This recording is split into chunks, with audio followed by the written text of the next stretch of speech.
नमस्कार दोस्तों, welcome back to your own channel Wealth First. आज है तारीख 19 अप्रैल 2020 और कल एक बहुत ही इंपॉर्टेंट इवेंट है। हमारा लॉकडाउन पार्शियली खुल रहा है हमारे नेशन का। दोस्तों this is a big event, तो काफ़ी पॉजिटिव चीज़ है, पॉजिटिव न्यूज़ है। तो उसके रिलेटेड दोस्तों हम लोग क्वेश्चन आंसर सेशन में आज बात भी करेंगे। चैनल को सब्सक्राइब नहीं किया तो सब्सक्राइब करके बेल आइकन को प्रेस करें ताकि रेगुलर अपडेट मिलते रहें आपको। Plus if you want to know something more, consider joining as a member. Now coming on to the question number one, S Jan, according to you do the following stocks will come to these levels? RIL 900, HDFC Bank 750, TCS 1550, Bajaj Finance 715 1750, HUL 1800, Britannia 2150, LT 70। देखिए S Jain ji, ऐसा है कि कोई भी price unachievable नहीं है। आज से 2 महीने पहले अगर आपसे कहा जाता है क्या निफ्टी 7500 आएगी, तो आप एक बार शायद बहुत तेज़ी से हंसते कि यस, अरे निफ्टी 7500, निफ्टी यहाँ 10 के नहीं आ सकती, 7500 की बात कर रहे हो। और निफ्टी ने 7500 टच करके वापस से पुल बैक किया है। सो ये कहना कि ये कभी नहीं आ सकता, दिस आई कैन नॉट से। तो मेरा मानना ये है कि अगर आप लेने में इंटरेस्टेड हैं तो इन स्टॉक्स का इस लेवल पे आप जीटीटी लगा सकते हैं। बहुत ही अच्छे प्राइसेस हैं, अगर हिट करता है तो you will not be a loser, let me tell you. तो इनको आप जीटीटी लगाओ और अपने पास रख लो। बहुत अच्छे स्टॉक्स और बहुत अच्छे प्राइसेस पे आपने इसको सिलेक्ट किया है। मेरी समझ से जीटीटी के लिए बेस्ट ऑर्डर्स हैं। After the uptrend, hanging man candle is formed in the Nifty chart on the last working day. Also, the Nifty is reached near the corner of bearish triangle formation. Are you expecting the market to fall tomorrow? कल market fall होने के कई सारे कारण बन रहे हैं। एक तो इंडो चाइना का जो ये एफडीआई से रिलेटेड जो न्यूज़ है, तो ये भी एक निगेटिव सेंटिमेंट तो ला ही रहा है। सेकेंडली, इंडिया के केसेस ऑल्दो उतनी तेज़ी से नहीं बढ़ रहे हैं, बट यस, इंडिया के केसेस आर ऑन इंक्रीज। तो थोड़ा सा ये भी एक सेंटिमेंटल इम्पैक्ट है। तो मेरे हिसाब से कल कोई बहुत बड़ा मेजर फॉल का तो मैं रीज़न फाइंड आउट नहीं करता हूँ, लेकिन यस, मे भी हो सकता है कि ग्लोबल इम्पैक्ट के चलते थोड़ा सा हो सकता है करेक्शन आ जाए। But I find things to be positive more than negative. मुझे पॉजिटिव चीज़ें ज़्यादा नज़र आ रही हैं रादर दैन निगेटिव। तो फॉल मैं ज़्यादा एक्सपेक्ट नहीं कर रहा हूँ, अगर होगा तो बहुत marginal. Girish shoot, if lockdown extended till June will the market correct again? देखिए, मैंने आपको बताया करेक्शन दो तरह का होता है, time correction and price correction. Price correction एक बार ऑलरेडी हो चुका है 40% प्लस का, तो अब करेक्शन यहाँ से हो सकता है, तो वो तभी होगा जब कंपनीज के Q1 के रिजल्ट्स भयंकर तरीके से टूटना शुरू होंगे।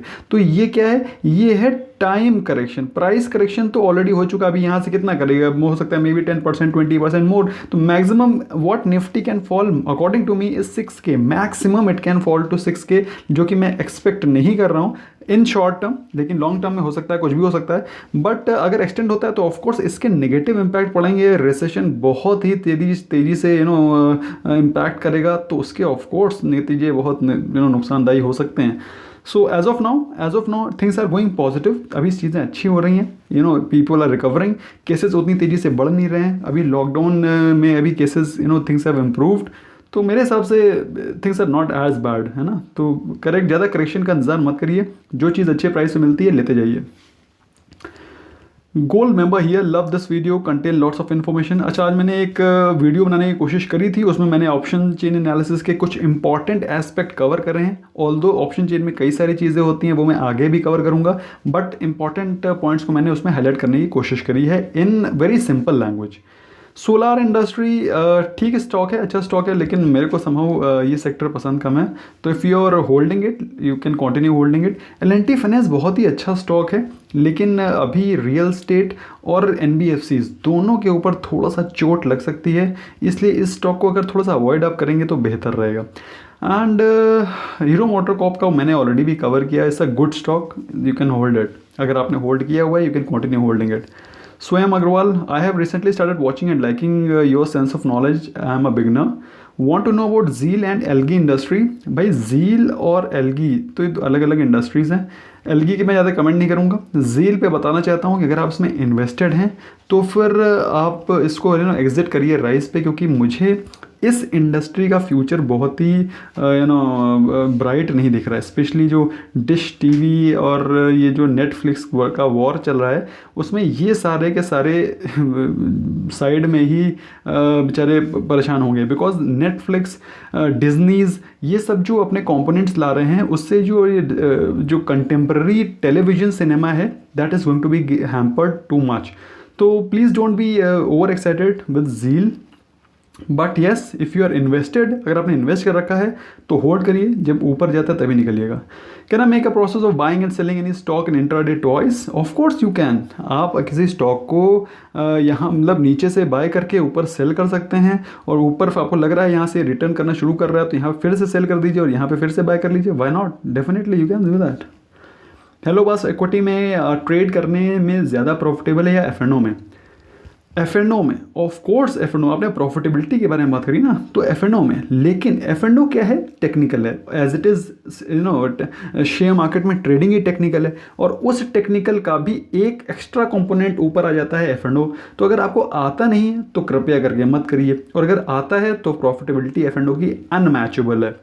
Saradindo Biswas, 20th of April, intraday stocks, TVS Motors, Vedanta for news, short Madan Sumi for Doji candle, right और नॉट, प्लीज़ से। देखिए सरादिंदू, मेरा ऐसा मानना है, आप जो मंडे का सेशन है उसमें पिछले न्यूज़ के चलते ट्रेड ओपनिंग पे मत लीजिएगा। It's a fresh week, it's a fresh push. तो मेरा मानना ये है कि इस मंडे को थोड़ा सा सेफली प्ले किया करिए, मॉर्निंग की न्यूज़ को देख करके, ग्लोबल सिनेरियो को देख करके। आज शाम को ही इसको बैठ करके मूड नहीं बनाना है, कल मॉर्निंग के ओपनिंग का वेट करना है। OB diaries, we request you to consider people like us, respect the knowledge, thank you, expect some GTT orders. मैंने आज आपको पहली ही स्लाइड में जीटीटी ऑर्डर्स बताया। Raj Patel, lots of love, admiration. Sir, in intraday trading, a beginner is one who has just started his intraday trading. How many days of regular trading he is called a beginner? देखिए, इसको मैं इस question से days से ज़्यादा मैं आपको बताऊंगा कि आपका रिजल्ट क्या होना चाहिए। What should be your result? Flying hours तो बहुत इंपॉर्टेंट है, but at the same time flying hours के बाद में पायलट का टेस्ट भी होता है कि उसने उतने फ्लाइंग आवर्स के बाद क्या प्रोफिशिएंसी को अचीव किया।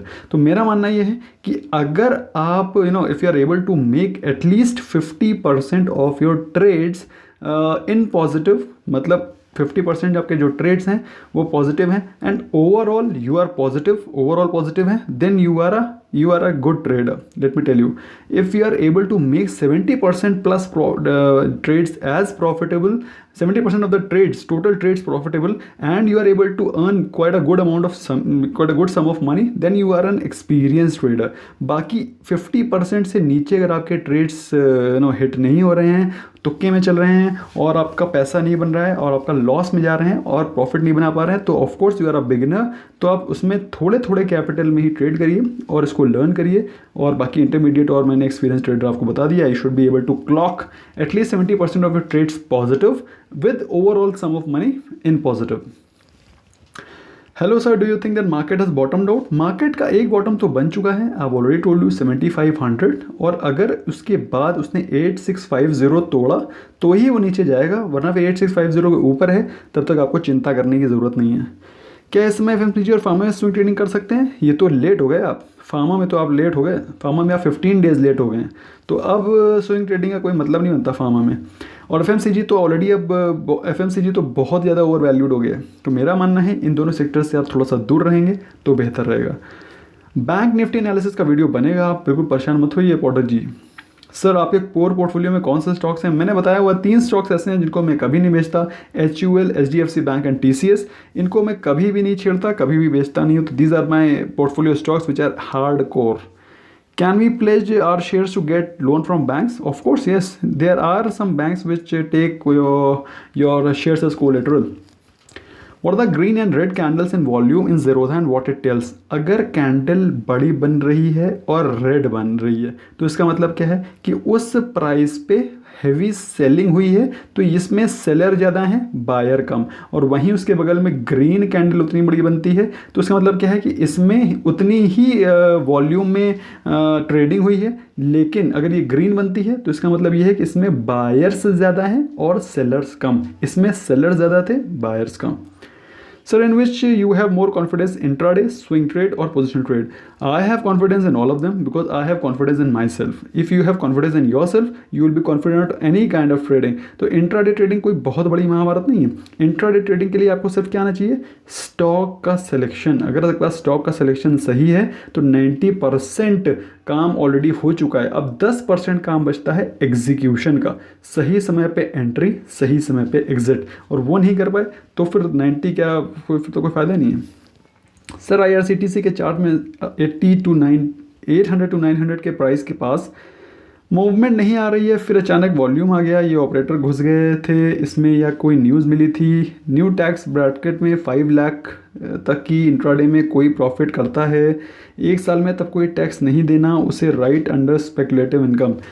टैक्स ब्रैकेट का मेरा एक सजेशन ये है कि अभी जो नया टैक्स ब्रैकेट लाया गया है वो आप लोगों के लिए फ़ायदेमंद नहीं है, इसलिए ओल्ड एग्जिस्टिंग टैक्स ब्रैकेट में ही रहिए, नंबर 1।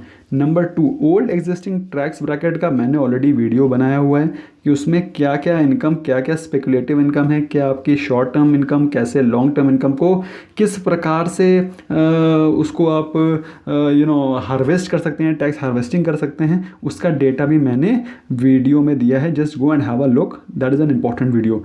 रही बात IRCTC की, तो जिस भी स्टॉक में सर्किट चलता है ना, उस स्टॉक को मैं कभी लेता नहीं हूँ, क्योंकि मेरा ऐसा मानना है कि अभी तो फेवर में चल रहा है तो आपको अच्छा लग रहा है, जब वो निगेटिव का सर्किट लेना शुरू करेगा then you will start to sweat. तो इसलिए I do not buy those stocks which are in circuits. Maximum bull, sir ji आज की वीडियो को 8 मिनट में सिर्फ 2008 अनलाइक 0। अरे अनलाइक करने वाले तो मेरी वीडियो को सिर्फ 15 सेकंड में कर देते हैं, because they are some people who are sitting just because of this purpose only कि आए और मैं डिसलाइक करूँ। तो it doesn't matter much till the time you all love my content, I don't care a damn about them. Vishwaraj Nikam, sir diamond की membership लिया है पर कम फॉर्मेशन नहीं आया, कोई कम फॉर्मेशन। जो भी डायमंड मेंबर्स हैं उनको व्हाट्सएप पे ऐड करने के लिए कम्युनिटी सेक्शन में ऑलरेडी नंबर पोस्ट किया व्हाट्सएप का, तो उस पर जाइए, देखिए व्हाट्सएप नंबर और जस्ट मेरे को हाय बोलिए। Rahul Raj Chakravarti, hello sir, Q&A brokerage charges is on both when we purchase the stock and when we sell the stock. बिल्कुल बिल्कुल, if you are doing intraday trading, अगर आप इंट्राडे ट्रेडिंग कर रहे हैं तो आपको खरीदने समय और बेचने समय दोनों समय ब्रोकरेज चार्ज लगता है, क्योंकि आपके क्वांटिटी, आपके अमाउंट ट्रेडिंग पे पैसा लगता है। और कितना पैसा लगता है, 0.01% ज़ीरोधा में है, और maximum up to maximum of ₹20। तो आप बताओ, सबसे ज़्यादा अगर आप 10 करोड़ का भी ट्रेड लोगे, 100 करोड़ का भी ट्रेड लोगे तो ₹20 ही पड़ेगा ब्रोकरेज चार्ज। ये है ज़ीरोधा के, तो इसलिए मैं बोलता हूँ ज़ीरोधा में अगर अकाउंट खोलना है तो उसका लिंक डिस्क्रिप्शन में है, जाके ओपन कर सकते हैं। बाकी सारे जो डिस्काउंट ब्रोकर नहीं हैं उनके चार्जेस काफ़ी ज़्यादा हैवी हैं, और इसलिए उसमें इंट्राडे बहुत ज़्यादा नुकसानदायी रहता है। किसी किसी का तो ब्रोकरेज चार्ज 0.80 भी है, तो आप समझ लीजिए थिंग्स आर कॉस्टली। और अगर ज़ीरोधा में अगर आप डिलीवरी ले रहे हैं, अगर आप if you are buying a stock for long term, तो आपको बाइंग के समय ₹0 है, मतलब कोई ब्रोकरेज नहीं पड़ेगा, तो काफ़ी फ़ायदेमंद है। You can open the account. अब उस केस में आपके ऊपर जब आप बाय करते हो, डिलीवरी लेते हो, कोई भी चार्ज नहीं पड़ता है। Shashank, before free fall my portfolio Century Textile मुझे पसंद कम है, कोटक बैंक को अभी चाहो तो थोड़ा सा एवरेज कर लो, don't miss this opportunity of averaging your stock. Kotak है ना, कावेरी सीड्स अच्छा स्टॉक है, लेकिन अब पूरी मार्केट गिरी है तो ये भी गिरेगा। आदित्य बिरला कैपिटल मुझे हमेशा से महंगा लगता है, so I will request you to exit this stock, and century textile को भी चाहो थोड़ा सा एग्जिट कर सकते हो। बाकी कावेरी सीड आपको प्राइस मिल जाएगा, कोटक बैंक का तो ऑफकोर्स इसमें आप एवरेज कर लो अभी। Need your help on charts, intraday setup. Intraday setup में मैंने आपको बताया है, आप वीवैप नहीं लगाएंगे तो एज अ बिगिनर आपको दिक्कत होगी, तो प्लीज़ वीवैप से ट्रेडिंग करिए। Pivot table is must if you are doing से स्विंग ट्रेडिंग। तो स्विंग ट्रेडिंग के लिए पिवट पॉइंट्स का टेबल बहुत इंपॉर्टेंट है, तो उसको इग्नोर मत करिए। पोजिशनल ट्रेडिंग के लिए 1 डे चार्ट ठीक है, pivot table good. Pivot table में आपको नॉर्मल टेबल रखनी है, don't go for Fibonacci. RSI it's okay, OBV is okay. OBV is for long term by the way. OBV को जो ऑन बैलेंस वॉल्यूम है उसको लॉन्ग टर्म के perspective में ज़्यादा देखा जाता है।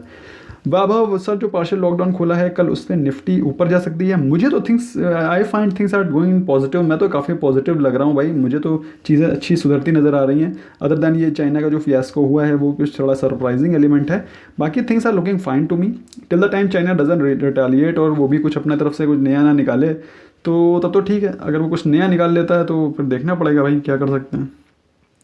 विच stocks are good to buy? Kotak ले लो, इस समय काफ़ी सही प्राइस पे है। Sanket Bhatia 11 to ask question, HDFC, Titan, Relaxo, Voltas, Berger Paints, Pidilite were once the small cap. अच्छा, आप मल्टी बैगर ढूंढ रहे हो, मल्टी बैगर स्टॉक्स। आपको क्या लगता है HDFC कभी स्मॉल कैप था क्या? HDFC has always been large cap stock. तो अभी जब आज से अगर 20 साल पहले देखोगे तो 20 साल पहले तो लोग HDFC को भी नहीं लेना चाहते थे, है ना। तो ऐसे स्टॉक्स का in due course of time he value बढ़ता है। तो ऐसा कहना कि मैंने उस समय आज से 20 साल पहले HDFC लिया था, तो that is a very difficult thing, है ना। मतलब उसको उस समय प्रेडिक्ट करना बहुत डिफिकल्ट चीज़ है। तो मेरा मानना ये है कि आपको सेफ एंड साउंड रिटर्न चाहिए तो आप लार्ज कैप में जाइए, है ना। उस समय और अभी में ऐसे मतलब there are only 5% of the companies जो ये बनती हैं, बाकी 95% का क्या जो डिफ़ॉल्ट हो जाती हैं। आप बताओ तो वे विल यू गो? तो आप 5% के चक्कर में 95% की डिफ़ॉल्ट कंपनीज में ना घुस जाइए प्लीज़, ये मेरी रिक्वेस्ट है। तो ये जो these are not a very right decision. तो be with large cap, be with good companies and they will give you multi bagger returns. ये खुद आपको मल्टी बैगर रिटर्न बना के देगी। Mid cap companies are good. आपको by the way let me tell you, small cap companies भी अच्छी companies होती हैं। स्मॉल कैप में कौन सी है? Bata is a small cap company. Do you know that कि Voltas is a small cap company? Do you know that? You don't know. तो these are the companies, stock specific रहिए, कोई ज़रूरी थोड़ी नहीं है सब कुछ मार्केट कैप में ही है। I have two questions. What are the learnings from 2008? 2008 और 2020 में सिर्फ एक लर्निंग है कि do not sell your good stocks eight cheaper valuations. सिर्फ ये ध्यान रखना है, बाकी और कुछ सीखो ना सीखो। अगर बजाज फाइनेंस को जिसने 45 रुपये पे लिया था, फिर 45 रुपीज़, उसने उसका लो बना था 5 रुपीज़ का, 5 रुपीज़, 5 रुपये का, तो उसने पैनिक में आकर के इसको 90% लॉस में बेचा। ओके, और वो उसके बाद कहाँ गया? 5000। तो 5 रुपये का स्टॉक 5000 गया है। तो लेकिन अगर आपने यहाँ पे 45 पे लेकर रखा होता तो आपको फिर भी 100 टाइम्स का प्रॉफिट हुआ होता। तो मेरा मानना यह है दोस्तों कि please do not get panic, do not sell your good stocks. This is the time to buy stocks. अच्छे स्टॉक्स खरीदने का समय है, ना कि ख़राब स्टॉक अच्छे स्टॉक्स को बेचना और उसको नीचे लेवल पे लेने का। तो मेरा जो सजेशन है वो मैंने आपको दे दिया, बाकी आपकी मर्ज़ी है। From my side, you must not sell your good stocks, you must try to buy those good stocks at lower level. Could we also relate the chart pattern forming in Nifty and dead cat bounce? देखो भाई, इसके chart patterns की evaluation मैंने पहले भी 1-2 बार करी है। मुझे ऐसा लगता है 8650, 8200। तो 8650 के बाद 8200 का तोड़ना बहुत ज़रूरी है फॉर गोइंग डाउन। लेकिन जब तक यही नहीं टूट रहा है तो कहाँ से आप नीचे चले जाएंगे? You can not go down. Sandeep please suggest stocks for swing trading in current scenario. अभी आप थोड़ा वेट करिए please. Good strong and under valued stock ₹8 right now. ओहो राइट नाउ गुड स्टॉक्स कोई भी अंडर वैल्यूड नहीं है। यस, एक कोटक बैंक मुझे लग रहा है, तो उसको आप देख सकते हैं। बाकी सारे स्टॉक्स जो कि स्ट्रॉन्ग हैं उनकी सारी की सारी वैल्यू बाइंग हो चुकी है। Invested HDFC bank at 920, not a bad price. ICICI bank 571 at 437, थोड़ा महंगा ले लिया। SBI कार्ड ये भी थोड़ा सा पहले महंगा ले लिया। मेरे हिसाब से SBI कार्ड को मैं एनालाइज करके कल वीडियो पोस्ट करूँगा, how to go about it. Want to invest in credit access Grameen? Actually, I have invested 60% to financial sector. This is very wrong which you are doing. In fact, आपका portfolio तो बुरी तरह से लाल हो रखा होगा। Is there any risk of investing too much money to financial sector? Of course.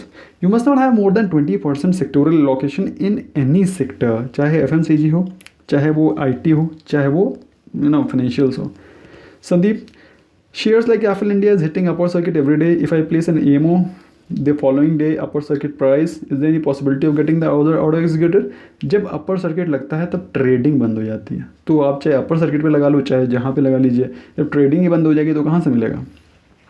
Krunal लिखार, sir short trading में अगर मेरे पास लॉन्ग टर्म के लिए शेयर हैं लाइक HDFC बैंक, मुझे इंट्राडे शॉर्ट ट्रेडिंग करनी है HDFC बैंक में, कर सकता हूँ क्या? बिल्कुल कर सकते हो। MIS में ट्रेड लेना होता है, MIS में ट्रेड लेंगे तो आपके जो एग्जिस्टिंग शेयर हैं उन पर कोई फ़र्क नहीं पड़ेगा। हाय सर, ये व्यूज़ एंड एल्कम लैब्स बहुत अच्छा स्टॉक है लेकिन अभी ओवर वैल्यूड हो गया है, काफ़ी ज़्यादा रनअप हो चुका है, तो प्लीज़ चाहें तो अवॉइड करें। अगर लेना है तो थोड़ा सा लंबे समय का होराइजन लेकर के ही इन्वेस्ट करें। आपने मेरे पोर्टफोलियो का हेज किया है ऑलरेडी करके, उससे मैं एग्जिट हो चुका हूँ। अभी I am holding my money in hand in cash. Sir why do you not recommend SIP in index fund? SIP in index fund इसलिए रिकमेंड नहीं करता हूँ क्योंकि इंडेक्स फंड आपको एक स्टॉक्स की तरीके हैं, दे आर लाइक स्टॉक्स। तो स्टॉक्स को मैं क्या करता हूँ, हमेशा आपको बाय ऑन डिप्स की स्ट्रेटजी देता हूँ। मैं आपको कहता हूँ कि स्टॉक्स को आप SIP कर लो, आई नेवर रिकमेंड, है ना, because I want you to do SIP only in mutual fund, क्योंकि म्यूचुअल फंड पे कोई एक बंदा बैठा हुआ है जो कि आपकी बिहाफ पे बाय ऑन डिप्स कर रहा है। तो अगर आप इंडेक्स फंड में इन्वेस्ट करना चाहते हैं, please do buy on dips, क्योंकि उसमें स्टॉक्स हैं, स्टॉक्स को बाय ऑन डिप्स ही लिया जाता है। Hi sir, is it a right time to sell ICICI Bank and wait have currently 25% on it? अच्छा, वेटेज आपका 25% है। Also should I add LNT more at CMP habitat? बिल्कुल सही price पे आपने लिया है 800 पे। अगर आपने ले रखा है तो थोड़ा वेट कर लो। मेरे हिसाब से अभी हो सकता है मार्केट में कुछ ना कुछ उल्टी सीधी न्यूज़ आएगी, उस उल्टी सीधी न्यूज़ में कुछ करेक्शन आएगा, उस करेक्शन पे फिर से बाय करेंगे। Thank you very much for this video. Loving waiting longly for this. Please make a video on how to find intrinsic value. Intrinsic value का मैंने एक वीडियो ऑलरेडी बना रखा है रॉबिन, जाके एक बार चेक करो प्लीज़। हाँ, I have already made. Shivam thanks. Please take my question. I bought Ircon in March. Ircon March में लिया था, okay. My buy prices come to 100 rupees. अच्छा, आप निकलना चाह रहे हो। I have 500 shares and CMP is 92। मेरे हिसाब से Ircon is a good stock. अगर आप चाहो तो उसको होल्ड कर सकते हो। अगर 500 शेयर हैं तो 25% की होल्डिंग को चाहो तो 100 पे एग्जिट कर जाओ, बाकी होल्ड करके रखना। It's a good stock. Akash sir, intraday trading के लिए कोई 3 इंडिकेटर्स कॉम्बिनेशन बताओ। मैंने ऑलरेडी बताया है, डिस्कस किया है। सर, इंट्राडे ट्रेडिंग में जब हम अलग अलग टाइम फ्रेम्स में देखते हैं तो काफ़ी कन्फ्लिक्टिंग लगता है। अलग अलग टाइम फ्रेम्स में देखते हैं, काफ़ी कन्फ्लिक्टिंग लगता है, ओके। तो कुछ अच्छा सोल्यूशन ये है कि इंट्राडे ट्रेडिंग में अलग अलग टाइम पे नहीं देखना है, सिर्फ 2 टाइमिंग पे देखना है, 5 minutes and 15 minutes. 15 minutes is the best time period to work, क्योंकि इसमें आपको फॉल्स सिग्नल नहीं मिलेंगे। लेकिन 5 मिनट्स में आपको फॉल्स मिलेंगे लेकिन क्विक सिग्नल मिलेंगे। तो जब भी आपको 15 मिनट्स का ट्रेड देखना है, तो बल्कि आपको 5 मिनट्स का ट्रेड देखना है, तो 5 मिनट्स को मैं उसको एनालाइज करो, उसके बाद 15 मिनट्स लगा के देखो क्या सही ट्रेड जा रहा है, क्या फॉल्स न्यूज़ तो नहीं, फॉल्स सिग्नल तो नहीं आ रहा है, then take a 15 minute trade. This is how I do it. थोड़ा 5 मिनट्स और 15 मिनट्स में फ्लक्चुएशन करो। और अगर बाई चांस आप दोनों में कन्फ्यूज़ हो रहे हैं, दोनों में ट्रेड समझ में नहीं आ रहा है, तो फिर प्लेन अवॉइड। जब आपको कोई भी कन्फ्यूजन हो ट्रेड में, अवॉइड करो। केवल Tech Mahindra 501 150 share swing trading के हिसाब से टारगेट क्या होना चाहिए? मेरे हिसाब से टारगेट, आपने अगर इसको ख़रीद लिया है then you must hold it for at least mid term. अगर आप मिड टर्म में लेंगे तो मेरे हिसाब से आपको अच्छा मुनाफा मिलेगा। अभी शॉर्ट टर्म में कोई भरोसा नहीं है कि स्टॉक का कौन कहाँ जाएगा। My portfolio is -6% and waiting for next purchasing stock slot, should I wait or buy? इस समय आप मार्केट का वेट मत करो, स्टॉक स्पेसिफिक हो जाओ। आपको जो अच्छे स्टॉक अच्छे प्राइस पे मिलते हैं उनको लेते जाइए, थोड़ा थोड़ा। आई आज you already but how to place order when BOR close. मैंने इसका वीडियो बनाया है। जब ब्रैकेट ऑर्डर क्लोज होगा, अगर आपको शॉर्ट सेल करना है तो आप SLM ऑर्डर लगाइए, है ना। और बाकी ब्रैकेट ऑर्डर अगर बाय कर रखा है तो फिर थोड़ा सा काउंटर ट्रेड ले लो आप, है ना। एक बाय का ट्रेड ले लिया और एक SLM लगा दो उसी जिस प्राइस पे आपको एग्जिट होना है। That is how you have to do it.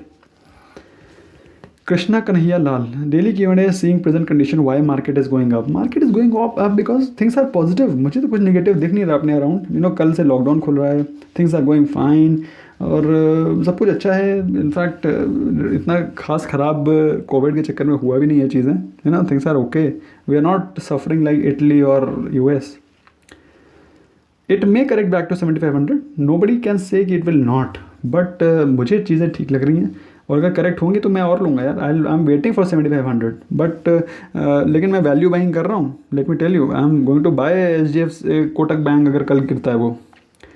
Mukul Gaekwad sir जी जो स्ट्रैटेजी जो स्टॉक्स में लगता है वही सेम स्ट्रैटेजी यूज़ करके इंट्राडे में ऑप्शन बाय सेल किया तो चलेगा क्या? ऑप्शन में नहीं, फ्यूचर में। ऑप्शन में थोड़ा सा कार्रवाई अलग होती है, कृपया करके ध्यान करिए। Options are a shade technical than futures, तो उसमें प्रीमियम का जो वैल्यूएशन है वो भी ध्यान में रखना होता है। Option is tricky, please understand. Karan, I want to buy HDFC Bank tomorrow early morning nearby to present price. Can I use AMO or pre-market order to buy? लेना चाहते हो, इतना एग्रेसिव हो लेने में तो ले सकते हो, इतना ख़राब बैंक नहीं और ना ही ख़राब प्राइस है, you can buy it. HDFC limited भी इम्पैक्ट, HDFC लिमिटेड के ऊपर तो कल चाइना वाला डंडा चलेगा, आप देखो कल क्या होता है। मयंक सफसानी, sir you are too good and giving best knowledge, is it right time to start investment और वेटिंग फॉर सम टाइम? भाई निफ्टी 12,000 से इस समय 9,000 पे चल रहा है ऑलरेडी। इसमें अब यू कैन अंडरस्टैंड 20-25% का करेक्शन आपको ऑलरेडी दिख रहा है, ठीक है। तो 20% का correction is also a good correction to buy some quantity, है ना। प्राइस एक्शन क्या होता है? प्राइस एक्शन होता है 4 पार्ट में डिवाइडेड है। कैंडल स्टिक का एनालिसिस आना चाहिए, ट्रेंड लाइन आपको आनी चाहिए, सपोर्ट एंड रेजिस्टेंस आना चाहिए, और आपको प्राइस एंड वॉल्यूम आना चाहिए। प्राइस एंड वॉल्यूम की क्या होती है कार्रवाई, ठीक है। तो प्राइस वॉल्यूम के लिए वीवैप होता है, कैंडल स्टिक का वीडियो पड़ा हुआ है, सपोर्ट रेजिस्टेंस का वीडियो बनाया हुआ है, ट्रेंड लाइन का वीडियो बनाया हुआ है। चारों चीज़ें आती हैं, कोई मात नहीं दे सकता आपको प्राइस एक्शन में। Hello wealth first, can I earn 10% weekly with 10,000 capital? ये बहुत ही एक ओवर एम्बिशियस टारगेट है। हफ्ते में 5 दिन ट्रेडिंग होती है, 5 डेज़, और 10% वीकली का मतलब हो गया डेली 2%। 2% डेली इज़ मेरे हिसाब से ओवर एम्बिशियस टारगेट। यस, आप ये कहिए कि मुझे हफ्ते में मतलब 50% डेज ट्रेडिंग करना है, मुझे करीब 5-6% बनाना है, तो दैट इज़ स्टिल ओके। 10% मतलब हर दिन 2% is I think a difficult task. In fact I don't keep such targets for my self. मैं हफ्ते में 1 दिन या 2 दिन ट्रेड लेता हूँ, चाहे उस दिन मेरा हिट हो जाए चाहे 7%, दैट इज़ ओके। लेकिन मैं 10% वीकली का टारगेट नहीं ले सकता, इनफैक्ट 2% डेली का टारगेट नहीं ले सकता। Abhishek sir, I am a good member, what is your outlook on Ipca? Ipca अच्छा स्टॉक, अच्छा अभी उसके लिए न्यूज़ थी और वो काफ़ी ज़्यादा रनअप हो चुका है।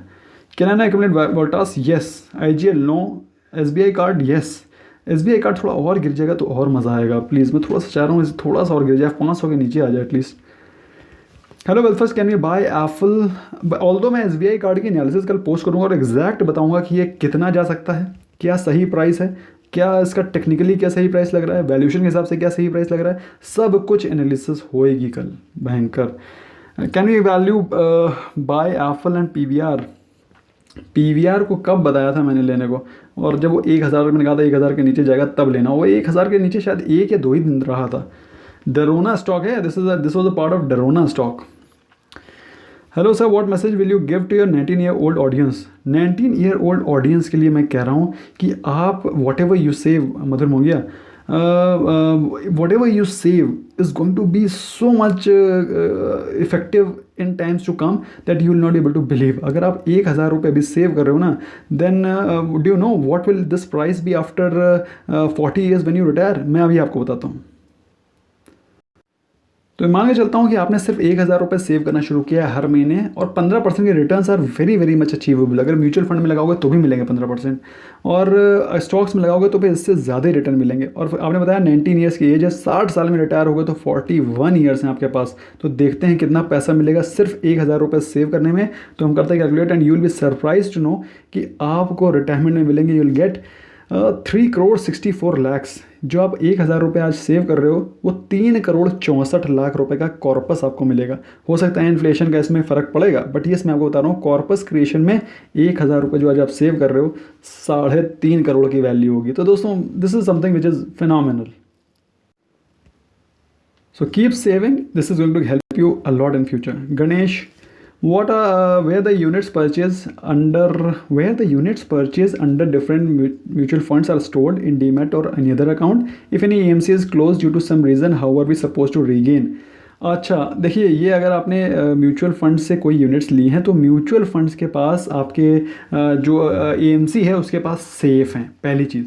और अगर आपको लग रहा है कि कहीं म्यूचुअल फंड डिफ़ॉल्ट कर गया, कहीं भाग गया, 20-30 साल बाद भाग गया, तो क्या होगा? एक सेबी नाम की चीज़ है, it's a market regulator. Any company which starts to default, और उसके अगर रिजल्ट्स नहीं अच्छे आते हैं तो सेबी का डंडा तुरंत चलने लगता है। तो अगर ये सोच रहे हैं आप कि वो भाग बंद करके भाग जाएगी, तो ऐसा नहीं होने वाला। कार्वी नाम की एक कंपनी आपने सुनी होगी, तो कार्वी नाम की कंपनी भी डिफ़ॉल्ट कर गई थी, लेकिन उसने एक एक शेयर होल्डर को अपना पैसा, अपने स्टॉक्स वापस किए। तो दोस्तों कोई भी कंपनी बिना अपने चीज़ों को रिजॉल्व किए हुए बंद नहीं होने वाली। Things are going to be fine, don't worry. इतना अंधाधुंध नहीं चल रहा है। कल इन्फोसिस का रिजल्ट है, what about taking it intraday. जिस दिन रिजल्ट हो और जिस रिजल्ट के बाद थोड़ा सा उस स्टॉक में ट्रेडिंग अवॉइड करनी चाहिए, क्योंकि उसमें वॉलेटिलिटी तो रहती है, उसमें आप इंट्राडे ट्रेडिंग बहुत ज़बरदस्त कर सकते हैं, लेकिन अनएक्सपेक्टेड वॉलेटिलिटी रहती है। आप समझ रहे हो, मतलब एकदम से स्टॉक ऊपर होगा और आप जब तक आप सोचोगे तब तक उसमें एकदम से नीचे गिरावट आ जाएगी। तो अनएक्सपेक्टेड वॉलेटिलिटी से बचना है, तो I will request you to avoid it. Sir, swing trading is much safer than intraday. I mean, 1.5% a day or 5 to 6% in swing trading, which is more safer. भाई देखो, सेफ़र तो of course swing trading है, क्योंकि ये short term का trade है ना। अगर आप 15 दिन 20 दिन, लेकिन कोई गारंटी नहीं होती है कि स्विंग ट्रेडिंग में आपको 5 दिन में 5% मिलेंगे। कोई गारंटी है क्या? There is no guarantee. You will have to wait for 15 days और maybe that trade can extend even for 1 month, है ना। तो कोई गारंटी थोड़ी नहीं है कि आप यहाँ पे सोच रहे हैं कि कल कोटक बैंक ले लूँगा और मैं एक हफ्ते बाद या 15 दिन बाद वो ऊपर बढ़ा मिलेगा, कहीं मार्केट गिर गई तो। लेकिन इंट्राडे क्या है, इंट्राडे में आपको डेली का डेली आपको सारी चीज़ें सामने दिखाई पड़ेंगी, आपकी कैपिटल ब्लॉक नहीं होगी। तो ऑफ कोर्स रिस्क भी है भाई, रिवॉर्ड है यहाँ पे, वहाँ रिस्क भी है। रोहित बेस्ट, आपका क्वेश्चन काफ़ी दिनों से आ रहा है कि मैं इंडेक्स फंड को क्यों बाय ऑन डिप्स करता हूँ। उसका मैंने आंसर दे दिया है कि इंडेक्स फंड को एज अ स्टॉक ट्रेड करो, ना कि as a mutual fund. Dipesh Kumar, how to buy on dips when this coronavirus times passes out. Coronavirus का टाइम पास आउट हो रहा है धीरे धीरे, so please don't think this is going to be there for a lifetime. तो ये भाई it's a temporary phase और ये धीरे धीरे निकल रहा है। तो इसको निकलने से पहले धीरे धीरे थोड़ा थोड़ा एक्यूमुलेट करना शुरू कर दो। अगर इसके इफेक्ट लंबे होंगे तो और लेते जाएंगे, धीरे धीरे लेते जाएंगे, लेकिन धीरे धीरे लेते चलो, थोड़ा थोड़ा लेते चलो, अच्छे क्वालिटी के स्टॉक्स में बाय ऑन डिप्स करते चलो। तो दोस्तों आई होप आपको वीडियो पसंद आया होगा। अगर पसंद आया है तो चैनल को सब्सक्राइब कर सकते हैं, ताकि इसी प्रकार के रेगुलर अपडेट आपको मिलते रहें। प्लस अगर कोई क्वेश्चन क्वेरी रह गई है, want to get more closer to us, consider joining as a member. Thank you so much friends for watching. Bye bye for now.